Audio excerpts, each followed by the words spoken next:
இலங்கையை சுற்றி வளைத்த காற்றுச் சுழற்சி யாழ் பல்கலைக்கழக பேராசிரியர் மக்களுக்கு விடுவித்துள்ள எச்சரிக்கை. அஸ்வசிம தொடர்பில் வெளியாகிய புதிய அறிவிப்பு.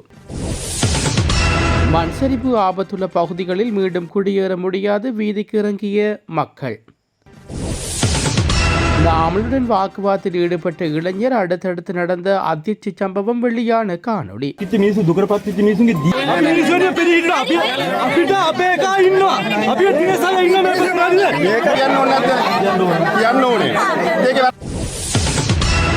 தமிழ் மக்களை வெட்டி கொலை செய்ய வேண்டும், அம்பிட்டிய தேர்தலுக்கு வைக்கப்பட்ட செக். தானாக வந்து சரணடைந்த தேரர். வீடுகளுக்கு வரும் மர்ம நபர்கள், முஜிபுர் ரஹ்மான் அவசர முறைப்பாடு. யாழில் வீடொன்றுக்குள் நள்ளிரவில் நடந்த பயங்கரம், இளந்தாயை காப்பாற்ற போராடிய முதியவர்.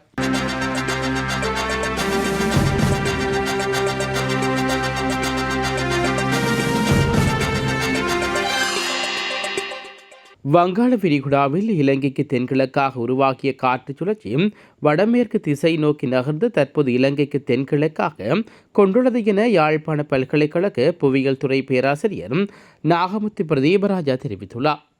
அதேபோல இலங்கையின் தென்பகுதியில் ஒரு வளிமண்டல உறுதியற்ற நிலைமையும் காணப்படுகிறது. இதன் காரணமாக தற்பொழுது நாட்டின் பல பகுதிகளுக்கு கிடைத்து வரும் மழையும் நாளை வரை நீடிக்கும் என்று எதிர்பார்க்கப்படுகிறது. இன்று இரவு தொடக்கம் வடக்கு மாகாணத்தில் மழை படிப்படியாக குறைவடையும் என்றும் எதிர்பார்க்கப்படுகிறது. ஆனால் கிழக்கு, உவா, மத்திய, சப்ரகுமா, தெற்கு மற்றும் மேற்கு மாகாணங்களுக்கு நாளை வரையும் மழை நீடிக்கும் எனவும் தெரிவிக்கப்படுகிறது. காற்றுச் சுழற்சி இலங்கைக்கு தெற்காக நிலை கொண்டிருப்பதாலும் தென்பகுதியில் நிலவும் வளிமண்டல உறுதியற்ற தன்மையினாலும் மத்திய, உவா மற்றும் சப்ரகுவா மாகாணங்களில் நாளை வரையும் சற்று கனமழை பெறும் என்றும் எதிர்பார்க்கப்படுகிறது. எனவே பதுளை, நுவரேலியா, கண்டி, மாத்தறை, கேகாலை மாவட்டங்களில் கனமழையோடு இணைந்த நிலச்சரிவு தொடர்பில் மக்கள் அவதானமாக இருப்பது அவசியமாகும். இதேவேளை கிழக்கு மாகாணத்தில் பல பகுதிகளுக்கு மழை தொடர்ந்து கிடைத்து வருவதாலும் கிழக்கு மாகாணத்துக்கு எதிர்வரும் 19ஆம் தேதி வரையும் மழை கிடைக்கும் என்பதாலும் கிழக்கு மாகாணத்தின் குளங்களுக்கு நீர் கொண்டு வருகின்ற நீரேந்தி பிரதேசங்களுக்கு மழை தொடரும் என்றும் எதிர்பார்க்கப்படுகிறது. கிழக்கு மாகாண குளங்களுக்கு அதிகளவான நீர்வரத்து இருக்கும் என்று எதிர்பார்க்கப்படுகிறது. வடக்கு மாகாணத்தில் கடந்த சில நாட்களாக கிடைத்து வருகின்ற மிதமான மற்றும் கனமான மழை காரணமாக வடக்கு மாகாணத்திலும் பல குளங்கள் வான் பாய்கின்ற நிலைமைகள் காணப்பட வாய்ப்பிருக்கிறது. எனினும் இன்றைய தினம் இரவு தொடக்கம் வடக்கு மாகாணத்துக்கு மழை குறைவடையும் வாய்ப்புள்ளது. அதேவேளை கடந்த சில நாட்களாக நிலவிய குளிர் மீண்டும் நாளை தொடக்கம் அதிகரிக்கும் என்பதோடு இந்த குளிரான வானிலையும் 26ஆம் தேதி வரைக்கும் தொடரும் என்றும் எதிர்பார்க்கப்படுவதாக யாழ் பல்கலைக்கழக புவியியல் துறை பேராசிரியர் நாகமுத்து பிரதீபராஜா குறிப்பிட்டுள்ளார். அஸ்விஸ்ம நலத்திட்டத்தின் உள்வாங்கப்பட்டுள்ள குடும்பங்களின் முதியோர் உதவித்தொகை கொடுப்பனவு இன்று பயனாளர்களுக்கு வங்கிக் கணக்குகளில் வைப்பிலிடப்பட்டுள்ளதாக அறிவிக்கப்பட்டுள்ளது. அஸ்விஸ்ம நலம்புரி சபை இதனை உறுதிப்படுத்தியுள்ளது. அஸ்விஸ்ம நலம்புரி திட்டத்தின் கீழ் உள்ள பயனாளிகளின் குடும்பங்களில் வசிக்கும் 70 வயதுக்கு மேற்பட்ட முதியவர்களுக்காக டிசம்பர் மாத கொடுப்பனவு வங்கிகளில் வைப்பு செய்யப்பட்டுள்ளதாக நலம்புரி நன்மைகள் சபை அறிவித்துள்ளது. டிசம்பர் மாதத்துக்கான முதியோர் கொடுப்பனவு ஏற்கனவே வங்கிக் கணக்குகளில் வரவே வைக்கப்பட்டுள்ளதாக நலம்புரி நன்மைகள் சபை வெளியிட்டுள்ள அறிக்கையில் தெரிவிக்கப்பட்டுள்ளது. தகுதியுள்ள பயணிகள் இன்று தொடக்கம் தங்களது அஸ்வசம வங்கிக் கணக்குகளூடாக இந்த கொடுப்பனவை பெற்றுக்கொள்ள முடியும். கடந்த அக்டோபர் மாதத்தில் 6,16,346 முதியவர்கள் இந்த கொடுப்பனவை பெற்றுள்ளார்கள். இந்த முதியோர் நலம்புரி திட்டத்துக்காக அரசாங்கம் 308 கோடியே 17,30,000 ரூபாய்க்கும், அதாவது 3 பில்லியனுக்கும் அதிகமான தொகையை ஒதுக்கியுள்ளது. ஜனாதிபதியின் இயலாமை தொடர்பில் கேள்வி எழுப்பிய நாடாளுமன்ற உறுப்பினர் நாமல் ராயபக்சவுக்கும் அரசாங்கத்துக்கு ஆதரவு தெரிவிக்கும் இளைஞர் இருவருக்கும் இடையில் ஏற்பட்ட கருத்து முரண்பாடு காரணமாக பதட்ட நிலை ஏற்பட்டுள்ளது. அனர்த்தங்களால் பாதிக்கப்பட்ட மக்கள் தங்க வைக்கப்பட்டுள்ள தங்கமிடம் ஒன்றுக்கு நாடாளுமன்ற உறுப்பினர் நாமல் ராயபக்ச சென்றிருந்த நிலையில் இச்சம்பவம் தொடர்பில் தெரிவிக்கப்படுகிறது. இது தொடர்பில் அங்கிருந்த மக்களுடன் நாமல் ராயபக்ச பிரச்சினை தொடர்பில் கலந்துரையாடியுள்ளார். அச்சந்தர்ப்பத்தில் மக்கள் தங்களுக்கு காணிகளை வழங்கவில்லை, பெரும் அசௌகரியங்களை எதிர்கொள்வதாக தெரிவித்துள்ளார்கள். அப்போது உரையாற்றிய நாமல் ராயபக்ச அது தொடர்பில் ஜனாதிபதியை தீர்மானம் எடுக்கக்கூடியவர் என்றும் கூறப்பட்டுள்ளார். அத்துடன் பொறுப்புக்குரிய ஜனாதிபதியை இதனை செய்ய வேண்டும், அவரின் இயலாமையே இதற்கு காரணம் என்றும் நாமல் தெரிவித்துள்ளார். இதனை கேட்டுக்கொண்ட இளைஞர் ஒருவர் நாமலின் வாக்குக்கு எதிர்ப்பு தெரிவித்து கருத்து வெளியிட்ட நிலையில் குறித்த இடத்தில் பட்டமான சூழ்நிலை ஏற்பட்டுள்ளது. இதனடுத்து நாமல் ராயபக்ச குறித்த இளைஞரிடம் விவரங்களை தெளிவுபடுத்தியுடன் சுமூகமான கலந்துரையாடலில் ஈடுபட்டதாகவும் தெரிவிக்கப்படுகிறது.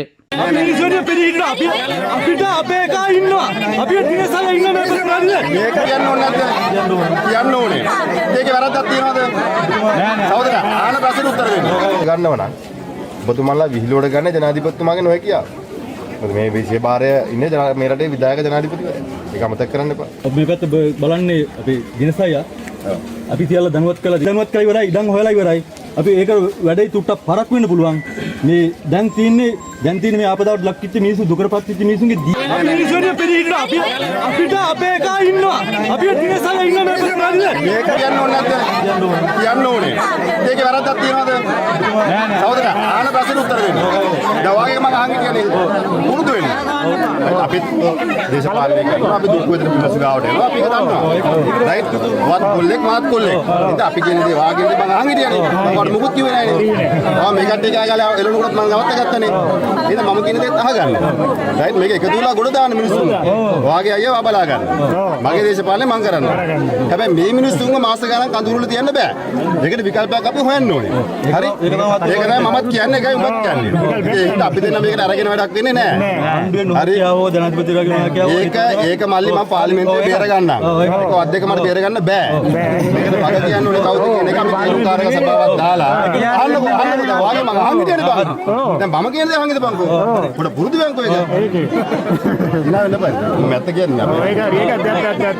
දැන් පාර්ලිමේන්තුවේ තීරුකාරක සභාවක් දාලා වක්කීම් පෑර හරියද නැද්ද කියන අපි හොයමු. හරි? ඒක ඔයාලට දැන් නිගමනට එන්න බෑ මට එන්න බෑ. රයිට්? මගේ මේ අහන්නකොල්ලෝ මගේ දේශපාලනේ වෙනස්. මට එක එකට චෝදනා කරන්නේ නැහැ මම. චෝදනා කරනවා චෝදනා ඕන තරම් තියෙනවා. දැන් අද දැක්කනේ ඇබිලිපිටියේ ගංජා කතාව. මම කිව්වේ නෑනේ මේ මීඩියා එකේ. දැන් මේ මීඩියා කතාව වොයිස් කට් එක ගහනකොට මම ඇබිලිපිටියේ කතාව කිව්වද? නෑ. ළමයි දෙන්නෙක් මැරලා ඉන්නවා IDH එකේ. බෙහෙත් විස වෙලා. ඒ ගැන මම කතා කරාද? නෑ. ඇයි ඒ කතා කරන තැනක් තියෙනවා. தமிழ் மக்களை வெட்டி கொலை செய்ய வேண்டும் என்று கூறிய சம்பவம் தொடர்பாக பிடியாணை பிறப்பிக்கப்பட்ட அம்பெட்டிய சுமரரட்ன தேரர் மட்டக்களப்பு மேல் நீதிமன்றத்தில் நேற்றைய தினம் சரணடைந்துள்ளார். அதனை அடுத்து அவரை தலா 1 லட்சம் ரூபாய் மதிப்புள்ள 2 சரீரப்பணைக்கு செல்ல அனுமதித்து உத்தரவிட்டுள்ளது. ஜனவரி மாதம் 20ஆம் தேதி வழக்கை நீதிபதி ஒத்திவைத்துள்ளார். கடந்த 2023 தேதி ஊடகங்களுக்கு சுமரரட்ன தேரர் வழங்கிய சேவையின் போது வடக்கில் உள்ள தமிழ் மக்களையும் தெற்கில் உள்ள தமிழ் மக்களையும் வெட்டி கொள்ள வேண்டும் என்று தெரிவித்துள்ளார். இனங்களுக்கிடையே முருகலை ஏற்படுத்தும் வகையில் கருத்துக்களை தெரிவித்தமை தொடர்பில் மட்டக்களப்பு அம்பட்டிய சுமரரட்ன தேரரை கைது செய்வதற்காக பகிரங்க பிடியாணை கடந்த 15ஆம் தேதி பிறப்பிக்கப்பட்டது. அத்துடன் தேரருக்கு வெளிநாட்டு பயண தடையும் விதிக்கப்பட்டுள்ளதாக காவல்துறையினர் தெரிவிக்கின்றார்கள். இந்நிலையில் தேரருக்கு எதிராக வழக்கை எதிர்வரும் ஜனவரி மாதம் 26ஆம் தேதி விசாரணைக்கு எடுத்துக்கொள்ள மட்டக்களப்பு நீதிவான் நீதிமன்றம் உத்தரவிட்டுள்ளது. கடந்த அக்டோபர் மாதம் 23ஆம் தேதி ஊடகங்களுக்கு கருத்துரைத்த மட்டக்களப்பு அம்பட்டிய சுமரரட்ன தேரர் இனங்களுக்கிடையே முருகலை ஏற்படுத்தும் வகையிலும் கருத்துக்களை தெரிவித்துள்ளார். வன்முறை ஏற்படுத்தும் வகையில் கருத்துரைமைக்கு எதிராக சட்டத்தரணி தனுக்க ரணரஞ்சக என்பவரால் முறைப்பாடு செய்யப்பட்டுள்ளது. அந்த முறைப்பாடு தொடர்பிலேயே சுமரரட்ன தேரரை கைது செய்வதற்கான பிடியாணை பிறப்பிக்கப்பட்டமை குறிப்பிடத்தக்கது. மண்சரிப்பு ஆபத்துள்ள பகுதிகளில் மீண்டும் குடியேற முடியாது என தெரிவித்து நோர்த்வுட் ஸ்டாக்ஹோம் பகுதி மக்கள் தொடர்ந்து ஆர்ப்பாட்டம் ஒன்றை முன்னெடுத்து வருகின்றார்கள். குறித்த ஆர்ப்பாட்டம் நேற்று தோட்ட தேயிலை தொழிற்சாலைக்கு முன்பாக முன்னெடுக்கப்பட்டுள்ளது. நோர்த்வுட் ஸ்டாக்ஹோம் பகுதியில் மண்சரிப்பு ஆபத்து இருப்பதாக கூறி 50 குடும்பங்களைச் சேர்ந்த 307 பேர் அந்த பகுதிகளில் உள்ள பாரதிபுரம் தமிழ் மகா வித்தியாலயத்தின் தற்காலிகமாக தங்க வைக்கப்பட்டுள்ளார்கள். குறித்த நடவடிக்கையை நோர்த்வுட் பிரதேச செயலாளருடன் இணைந்து தோட்ட நிர்வாக முகாமையாளர் முன்னெடுத்திருந்தார். இவ்வாறான சூழலில் தேசிய கட்டட ஆராய்ச்சி நிறுவன அதிகாரிகள் நேற்று முன்தினம் தோட்ட வீடுகள் மற்றும் தேயிலை தோட்டத்துக்கு சென்று மண் ஆய்வு செய்து தோட்டத்தில் மண் சரிவு ஏற்படும் அபாயம் இல்லை என்று பரிந்துரைத்துள்ளார்கள். இந்நிலையில் குறித்த விடயம் தொடர்பில் ஆர்ப்பாட்டக்காரர்கள் கூடுகையில் மோசமான காலநிலை சீர்கேட்டினால் நாங்கள் வசிக்கும் பகுதிகளில் மண் சரிவுகள் ஏற்பட்டுள்ளது. மண்சரிவுகள் ஏற்படும் வகையிலான அபாயகரமான வெடிப்புகளும் உள்ளன. மேலும் நாம் வசிக்கும் குடியிருப்புகள் பகுதிகளில் பாரிய வெடிப்புகளும் ஏற்பட்டதுடன் மண்சரிவு ஏற்பட்டு குறித்த பிரதேசம் அபாயத்தை எதிர்கொண்டுள்ளது. இந்த நிலையில் மீண்டும் அந்த பகுதியில் குடியேற எங்களால் முடியாது என்று சுட்டிக்காட்டியுள்ளனர். கிராம சேவையாளர் தொடர்பில் சமூக ஊடகங்களில் பரப்பப்படும் போலியான செய்தி குறித்து ஜனாதிபதி செயலகம் அறிவிப்பு ஒன்றை வெளியிட்டுள்ளது. அதில் கிராம சேவையாளர்கள் தொடர்பாக முறைகேடுகளை துரிதமாக முறையீடு நடைமுறை என்ற தலைப்பிலும் ஜனாதிபதி செயலகத்தினால் அறிவிக்கப்பட்டதாக போலி அவசர தொலைபேசி இலக்கமும் துரித இலக்கங்களும் சமூக ஊடகங்களில் பரப்பப்படுவதாக ஜனாதிபதி செயலகம் கூறியுள்ளது. அனைத்து நிவாரண கொடுப்பனவில் கிராம சேவையாளர்கள் பக்கச்சார்பாக செயற்படுவதாக சமூக ஊடகங்களில் செய்திகள் வெளியாகியிருந்தமை குறிப்பிடத்தக்கது. தனது தனிப்பட்ட பாதுகாப்பை உறுதிப்படுத்துமாறு காவல்துறை மா அதிபரிடம் ஐக்கிய மக்கள் சக்தியின் நாடாளுமன்ற உறுப்பினர் முஜிபுர் ரஹ்மான் உத்தியோகபூர்வ கோரிக்கையை விடுவித்துள்ளார். கடந்த ஒரு மாத காலமாகவும் குறிப்பிட்ட கடந்த வாரத்திலும் காவல்துறையினர் தம்மை அடையாளப்படுத்திக் கொண்ட இனம் தெரியாத நபர்கள் தமது இல்லத்துக்கும் தமது உறவினர்களின் வீடுகளுக்கும் வருகை தந்துள்ளதாகவும் இதுகுறித்து முறையான விசாரணைகளை நடத்தி அறிக்கை சமர்ப்பிக்குமாறும் அவர் கோரிக்கை விடுவித்துள்ளார். அரசாங்கத்தின் குறைபாடுகளை கடுமையாக விமர்சித்து வரும் தனக்கு வழங்கப்பட்டிருந்த உத்தியோகபூர்வ பாதுகாப்பை மீளப்பெறப்பட்டுள்ள நிலையில் தன்னை அச்சுறுத்த அல்லது மௌனிக்க வைக்க அரசாங்கத்தில் தொடர்புடைய குழுவினர் இத்தகைய நபர்களை அனுப்பலாம் என்று அவர் சந்தேகம் வெளியிட்டுள்ளார். தனது வீட்டுக்கு வந்தவர்கள் குறித்து சிரேஷ்ட காவல்துறை அதிகாரிகள் எவருக்கும் தெரியவில்லை என்று சுட்டிக்காட்டிய அவர் மெரிகானா மற்றும் நுகேகுட காவல்துறை பிரிவைச் சேர்ந்தவர்கள் என்று கூறிக்கொண்டு இருவர் தனது வீட்டுக்கு வந்து தனிப்பட்ட தகவல்களை கேட்டதாகவும் தெரிவித்துள்ளார். இது குறித்து தான் மிரிகான உதவி காவல்துறை அத்தியட்சகரிடம் வினவிய போது தமக்கு இது பற்றி எதுவும் தெரியாது என்று அவர் பதிலளித்ததாகவும் முஜிபுர் ரஹ்மான் குறிப்பிட்டுள்ளார். மேலும் கடந்த வாரம் புரளையில் உள்ள தனது மனைவியின் இல்லத்துக்கும் கடந்த வெள்ளிக்கிழமை கல்கிசையிலும் தனது சகோதரியின் இல்லத்துக்கும் இனம் தெரியாத நபர்கள் என்று சென்று விசாரணை நடத்தியுள்ளார்கள். குறிப்பாக கல்கிசையில் உள்ள தனது சகோதரியின் வீட்டுக்கு சென்றவர்கள் குற்றப்புலனாய்வு திணைக்களத்தில் சேர்ந்தவர்கள் என்றும் காணாமல் போன சிம் அட்டை தொடர்பான விசாரணைக்காக வந்ததாகவும் குறிப்பிட்டுள்ளார்கள். இது தொடர்பில் குற்றப்புலனாய்வு திணைக்களத்தின் பணிப்பாளர் ஷேனி அபேசேகரன் தான் கேட்டபோதும் அவரும் அத்தகைய விசாரணை நடவடிக்கைகளை பற்றி தனக்கு தெரியாது என்றும் குறிப்பிட்டுள்ளார். இவ்வாறான மர்மமான நபர்களின் வருகை தனது பாதுகாப்பு அச்சுறுத்தலாக அமைந்துள்ளதால் காவல்துறை மா அதிபர் இதில் உடனடியாக தலையிட வேண்டும் எனவும் தான் வலியுறுத்துவதாகவும் நாடாளுமன்ற உறுப்பினர் முஜிபுர் ரஹ்மான் தெரிவித்துள்ளமை குறிப்பிடத்தக்கது. மரக்கறிகளின் விலைப்பட்டியலுக்கு அமைய கரிமிளகாயின் விலை தொடர்ந்தும் அதிகரிப்பு ஏற்பட்டுள்ளதை அவதானிக்கப்படுகிறது. இதன்படி 1 கிலோகிராம் கரிமிளகாய் நுவரெலியா பொருளாதார மத்திய நிலையத்தில் 1050 ரூபாய்க்கு விற்பனை செய்யப்பட்ட அதேவேளை தப்புத்தேகமவில் 980 ரூபாய் தொடக்கம் 1000 ரூபாய் வரை விற்பனை செய்யப்படுகிறது.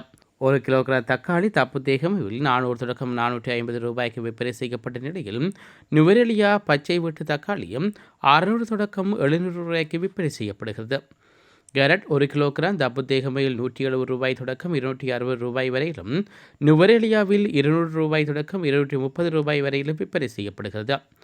இதேவேளை லீக்ஸ் 1 கிலோகிராம் தம்புத்தேகமையில் 260 ரூபாய் தொடக்கம் 270 ரூபாய்க்கு விற்பனை செய்யப்படுகின்ற நிலையில் நுவரெலியாவில் 20 ரூபாய் தொடக்கம் 230 ரூபாய் வரை விற்பனை செய்யப்படுகிறது. அத்துடன் தப்புத்தேகமையில் 1 கிலோகிராம் கத்தரிக்காய் 550 ரூபாய்க்கும் பாகற்காயும் 600 ரூபாய் தொடக்கம் 750 ரூபாய் வரையிலும் போஞ்சி 1 கிலோகிராம் 450 ரூபாய் தொடக்கம் 600 ரூபாய் வரையிலும் விற்பனை செய்யப்படுவதாகவும் தரவுகள் தெரிவிக்கின்றன. தொழில்நுட்ப கோளாறு காரணமாக கட்டுநாயக்க சர்வதேச விமான நிலையத்தில் பாதுகாப்பாக தரையிறங்கிய துருக்கிய ஏர்லைன்ஸ் விமானம் TK733 நேற்றைய தினம் இரவு 10 மணிக்கு துருக்கியின் இஸ்தான்புல்லுக்கு புறப்பட இருந்தது. இதனை துருக்கிய ஏர்லைன்ஸின் அதிகாரப்பூர்வ வலைத்தளம் இதனை தெரிவித்தமை குறிப்பிடத்தக்கது.